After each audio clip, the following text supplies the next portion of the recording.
तो मेरे प्रियो, परमेश्वर पिता का धन्यवाद हो इस समय के लिए, ज्योति आंटी के जीवन के लिए।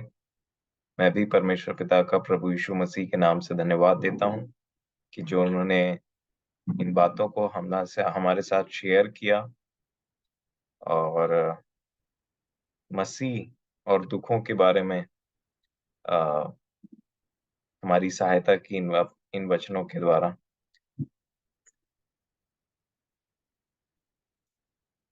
परमेश्वर पिता का धन्यवाद हो। समय तो हो गया है, तो मैं समझता हूँ अभी कोई नए विषय के बारे में बात करना ठीक नहीं रहेगा समय को देखते हुए। बस आपके साथ में एक बात शेयर करना चाहूंगा अ,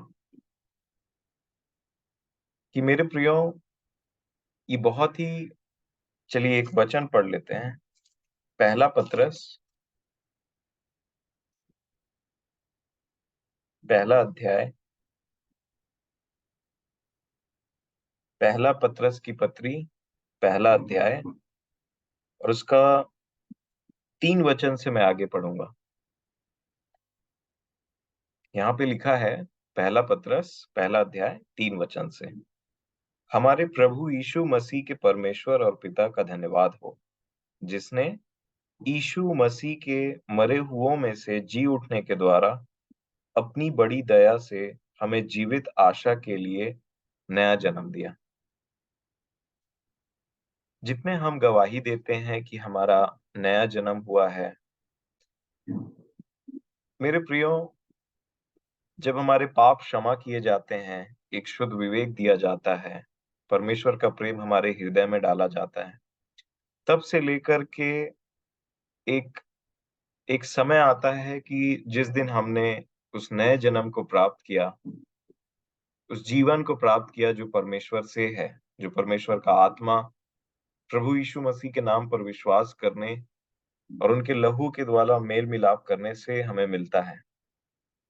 तब से लेकर के प्रभु यीशु मसीह के दूसरे आगमन तक, या फिर जब तक हम इस पृथ्वी पर रहते हैं, तब तक हमें एक जीवित आशा दी जाती है मेरे प्रियो। और वो जीवित आशा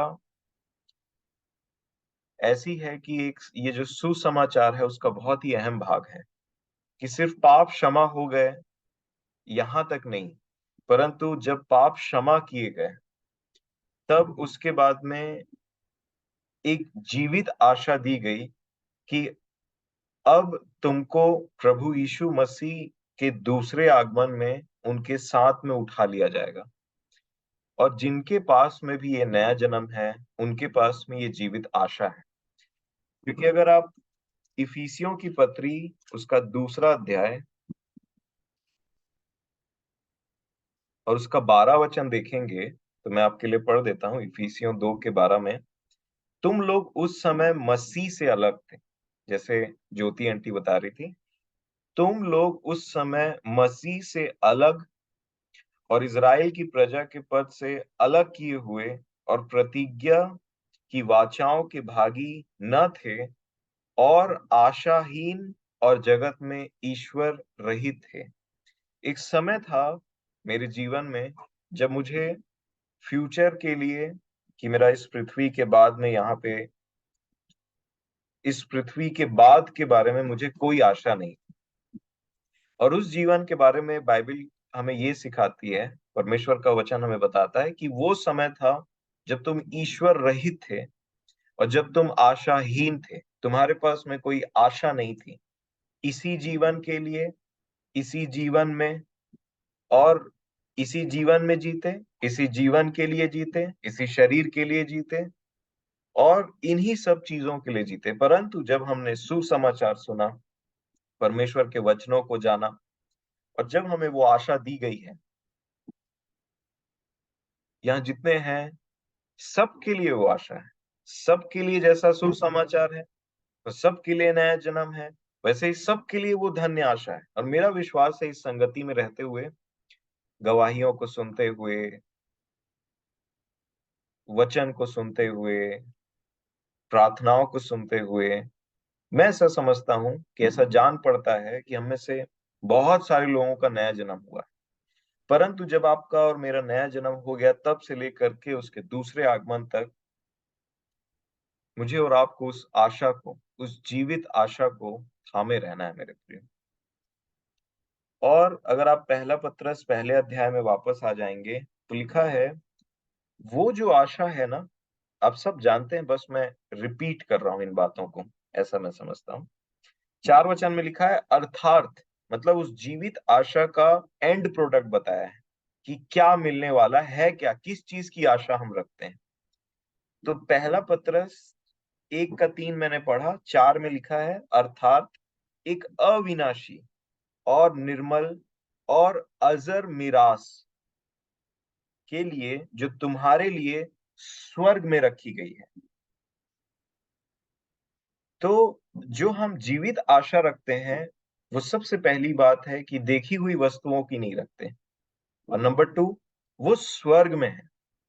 और जब आप स्वर्गीय बातों पे मन लगाते हैं, जहां मसीह वर्तमान है जैसा हम सुन रहे थे, तो वहां से ना मेरे प्रियो यहाँ की चीजें छोटी दिखाई देती हैं।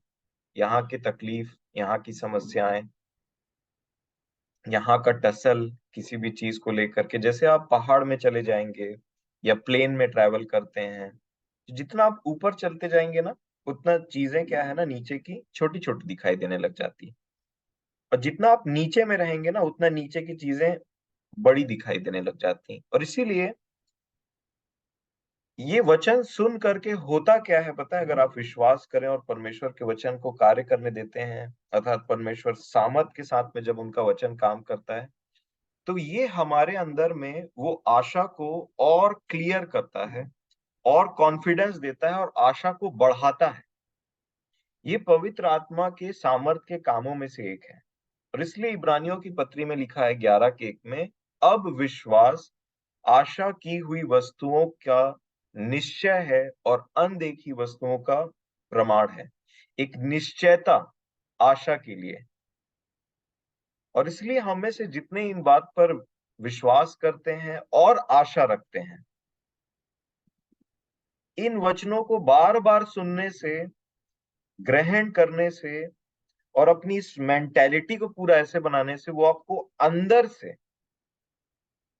एक हथियार के रूप में काम करता है। वो आपके पूरे सोचने विचारने के तरीके को, इस संसार की चीजों को देखने के तरीके को पूरा बदल करके रख देता है मेरे प्रिय। और इसीलिए आप देखिए कि जैसे पतरस अपनी पत्री में ये 4 के 1 में, जैसा आंटी मसीह के बारे में बता रही थी, पहला पतरस 4 का 1, इसलिए जबकि मसीह ने शरीर में होकर दुख उठाया, तो तुम भी उसी मनसा को हथियार के समान धारण करो, क्योंकि जिसने शरीर में दुख उठाया वह पाप से छूट गया। लिखा है उसी मनसा को हथियार के समान धारण करो, मतलब एक मनसा है।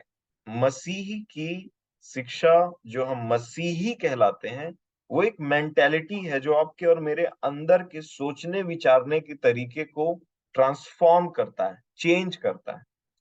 और इसीलिए ये बहुत जरूरी है कि जो आशा हमने रखी है, जो परमेश्वर ने हमें धन्य आशा दिया है, उसको हम थामे रहें।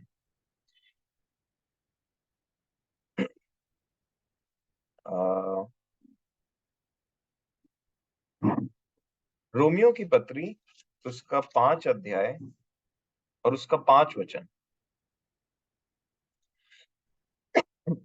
3 से पढ़ लूंगा, ताकि ज्योति आंटी की जो बातें हैं वो भी मैच कर जाए।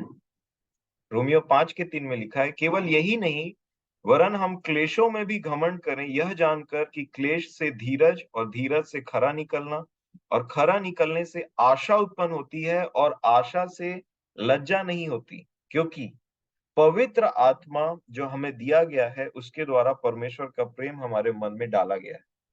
सो मेरे प्रियो, ये जो आशा हमारे पास में है ना, ये पृथ्वी पर लोगों के बीच में, ये भले ही ऐसा हो सकता है कि दुख हो, तकलीफ हो, लोग आपका मजाक उड़ाएं, शेम करें, लेकिन ये जो आशा मैं और आप, मुझे और आपको दिया गया है, इसको अगर हम थामे रहते हैं, तो ये जो लास्ट प्रोडक्ट उत्पन्न करेगा ना, वो लज्जा नहीं है, वो महिमा का है, कारण है, वो महिमा है, प्योर ग्लोरी है उसमें।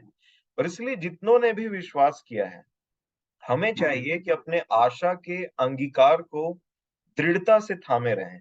तो एक अंगीकार है जो हमारे इनर स्टेट को बताता है कि हमारा अंदर क्या चल रहा है, तो अंगीकार कभी ना हटने पाए। और नंबर टू,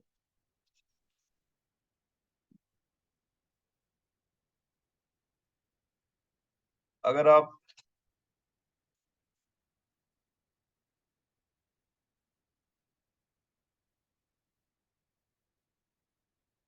हम्म कुलूसियों की पत्री 1 अध्याय और 21 वचन। कुलूसियों 1 और 21 वचन। 21 से मैं पढ़ता हूं। तुम जो पहले निकाले हुए थे और बुरे कामों के कारण मन से बैरी थे, यह हमारी पिछली दशा है, नया जन्म पाने से पहले मरी हुई दशा। उसने अब उसकी शारीरिक देह में मृत्यु के द्वारा तुम्हारा भी मेल कर लिया, ताकि तुम्हें अपने सम्मुख पवित्र और निष्कलंक और निर्दोष बनाकर उपस्थित करे। लेकिन यहाँ पे जो 23 वचन में आप एक शब्द पाएंगे, यदि। यदि शब्द का इस्तेमाल किया गया है। यदि तुम विश्वास की नींव पर दृढ़ बने रहो और उस सुसमाचार की आशा को जिसे तुमने सुना है न छोड़ो। तो इसीलिए मेरे प्रियो, जो सुसमाचार से हमें आशा मिलती है, जो हमने विश्वास किया है उसको, वो शुरुआत एक समय में होता है और उसे थाम करके एक समय तक रखना है, अंत तक रखना है। और इसीलिए ये जो आशा की बात है, इसमें एक और बात मैं बोलना चाहूंगा। 1 यूहन्ना 3 अध्याय और उसका 3 वचन में ऐसा लिखा है, और जो कोई उस पर यह आशा रखता है, वह अपने आप को वैसा ही पवित्र करता है जैसा वह पवित्र है। सो इसीलिए जो हमारा टाइम गैप दिया गया है ना, संसार में जीवन पाने के, नया जीवन पाने के बाद में भी हमको जो रखा गया है एक समय तक, वो इसलिए कि ये जो हमारा, हमने जिस पर विश्वास किया है मसीह यीशु के नाम पर, उसके पूरे डील डॉल तक हम बढ़ते चले जाएं। और जितनी भी बातें हैं जो हम अपने आप में मसीह यीशु के समानता में नहीं देखते हैं, उन सभी को परमेश्वर के प्रेरितों के द्वारा, भविष्यवक्ताओं के द्वारा, शिक्षकों के द्वारा, उन उपदेशकों के द्वारा, उन सभी बातों में उसके समान, उसकी उसकी समानता में बदलते चले जाएं।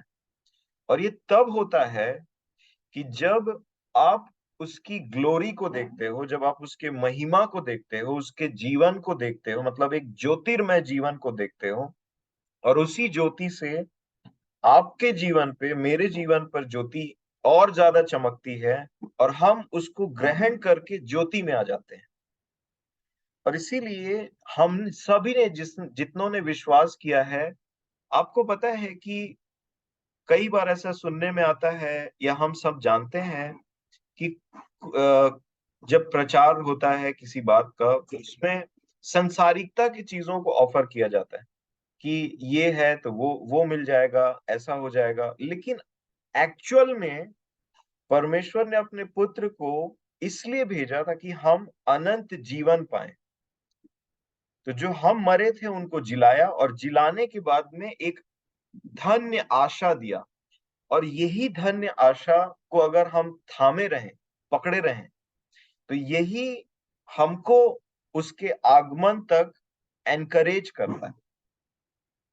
परमेश्वर का आत्मा हमें आशा देता है कि अपनी पूरा फोकस वहां रखो, अपना पूरा लालसा वहां रखो, क्योंकि एक दिन वो आएगा और एक दिन वो हमें वहां लेकर के जाएगा जहां पे हमारे लिए वो अजर मिरास रखा हुआ है, निर्मल मिरास रखा हुआ है, वो हमारा भाग है। इसलिए अपनी बातों को अपने सोच विचार, अपने लालसाओं को उसकी ओर रखो, स्वर्गीय स्थानों पर रखो। और इस प्रकार से हम वो धन्य आशा को पकड़े रहते हैं, और ये जो पवित्र जीवन है ना, उस पे एक व्यक्ति फोकस करता है। क्योंकि अगर हम उसमें आशा रखते हैं, तो जैसा वह पवित्र है, अपने आप को भी वैसा ही पवित्र करते चले जाते हैं। और ये परमेश्वर स्वयं करते हैं मेरे प्रियो, अपने वचनों के द्वारा, अपने दिए हुए पवित्र आत्मा के द्वारा। बस हमें सत्य से प्रेम करना है, ज्योति से प्रेम करना है, और उनके आत्मा के चलाए चलना रहता है। तो अगर आप लूका रचित सुसमाचार उसका 24 अध्याय देखेंगे, लूका 24 अध्याय में जो बात बताना चाह रहा हूं वो ये है कि इमाउस में लिखा है, उस दिन उनमें से दो जन इमाउस नामक एक गांव को जा रहे थे, जो यरूशलेम से कोई 7 मील की दूरी पर था। यरूशलेम से अब वो दूसरे तरफ जा रहे थे, डिस्करेज होकर के यरूशलेम को छोड़ रहे थे, जबकि उसने कहा था यरूशलेम को ना छोड़ना। और वो इमाउस की ओर जा रहे थे, वो अब जा रहे थे छोड़ करके।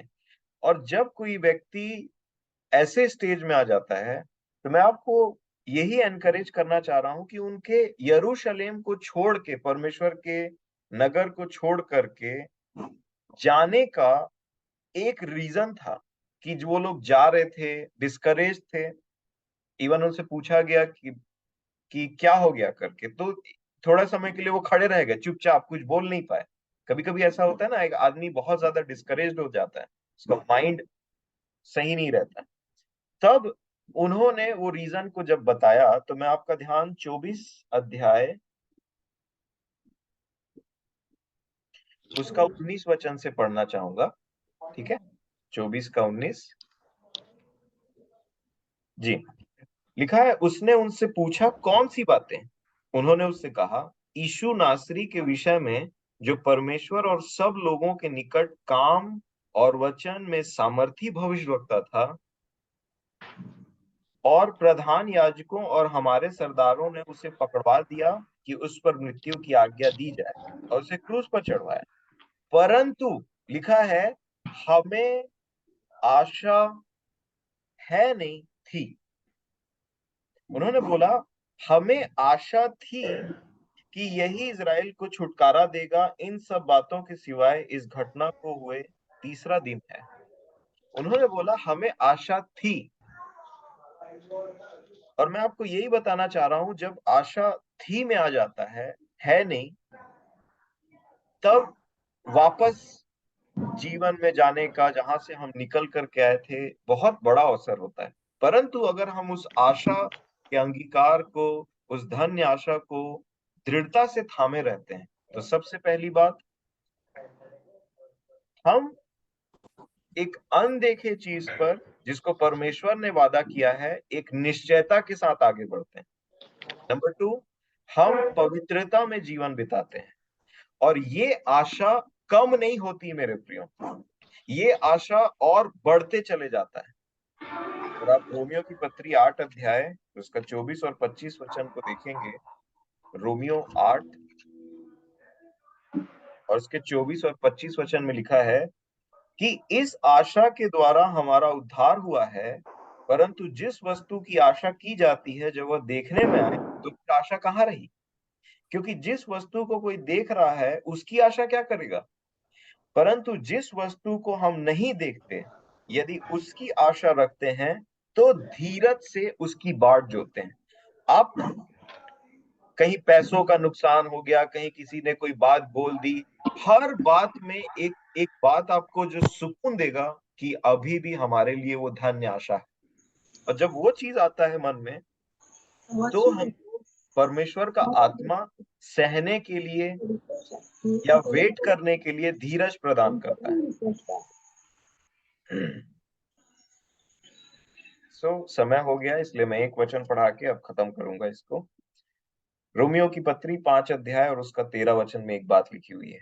रोमियो 15 और 13 लिखा है, परमेश्वर जो आशा का दाता है, तुम्हें विश्वास करने में सब प्रकार के आनंद और शांति से परिपूर्ण करे, कि पवित्र आत्मा की सामर्थ्य से पवित्र आत्मा की सामर्थ्य से, ताकत से तुम्हारी आशा बढ़ती जाए, इंक्रीज होती चले जाए, आगे बढ़ती मतलब वो बढ़ता जाए, कम होने की भी बात नहीं, बढ़ती जाए। क्योंकि हमारा वो जो आशा है ना, वो इस जीवन के अनुभव से वो कंटिन्यूअसली इंक्रीज होते जाता है। परमेश्वर के आत्मा का ये क्या काम है?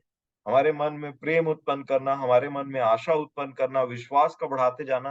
और जब आप बूस्टेड रहेंगे उस कॉन्फिडेंस के साथ में, उस आशा के साथ में, विश्वास के साथ में, तो जो आपसे मिलेगा आप उसको बूस्ट करने पाएंगे। और इसलिए अगर वो इमाउस में दो लोग जा रहे हैं तो दोनों की आशा थी वाले कैटेगरी में पहुंच गई, परंतु जब प्रभु यीशु मसीह आए, उन्होंने उनको फिर से बातचीत किया, एनकरेज किया, भले डांट लगाया उनको वहां पे, लेकिन तब उनको वो बातें समझ में आ गई और वो फिर से उस आशा में रिटर्न हो गए। और इसीलिए जिस सुसमाचार पर हमने विश्वास किया है और उससे जो आशा उत्पन्न होती है, सबसे पहली बात, उससे लज्जा नहीं होती, उससे महिमा होती होगी। और नंबर टू, जो कोई उस पर ऐसी आशा रखता है वो अपने चाल चलन को, अपने जीवन को पवित्र करता है जैसा वह पवित्र है। तो जैसा वह पवित्र है बोलने से उसको उसका जीवन दिखाई देना पड़ेगा, तब हम उस पवित्रता में शामिल होते हैं। मन फिरा करके कंटिन्यूअसली ऐसा बोलना चाहिए। और फिर वो आशा बढ़ती है और आपको एक हियाव होता है, कॉन्फिडेंस होता है, एश्योरेंस रहता है कि एक व्यक्ति यहाँ पे चाहे शरीर में खत्म भी हो जाए, उसका डेथ भी हो जाए, तो भी एक आशा रहती है कि जब वो आएगा सबसे पहले उन्हीं लोग जी लाए जाएंगे और उसके बाद जो हम जीवित हैं बदल जाएंगे। सो मैं परमेश्वर पिता का धन्यवाद देता हूँ इस समय के लिए, जो उन्होंने मुझे आप लोगों के बीच में जोड़ा, जिन वचनों से मैं आशीषित हुआ, जो मेरा अंगीकार है, जो मेरा जीवन है, उनके साथ मैं आप सभी के साथ में उन बातों को बांटने पाया। प्रभु यीशु मसीह के नाम से कलीसिया में और हमारे जीवन से हमारे परमेश्वर की महिमा पीढ़ी से पीढ़ी और युगान युग होती रहे मेरे प्रियो। क्योंकि जिस पर आपने विश्वास किया है, जिस पर आपने आशा किया है, वो सच्चा है। और आपको और मुझे जिसकी उसने प्रतिज्ञा की है, अगर हम विश्वास योग्य हैं, तो वो अपनी बातों को पूरा करने के लिए सामर्थी है, विश्वास योग्य है, और बिल्कुल भी एक चट्टान के समान है जिस पे आप कंप्लीटली डिपेंडेंट हो सकते हैं। सो मैं अपने परमेश्वर पिता का प्रभु यीशु मसीह के नाम से धन्यवाद देता हूँ उस समय के लिए। Thank you.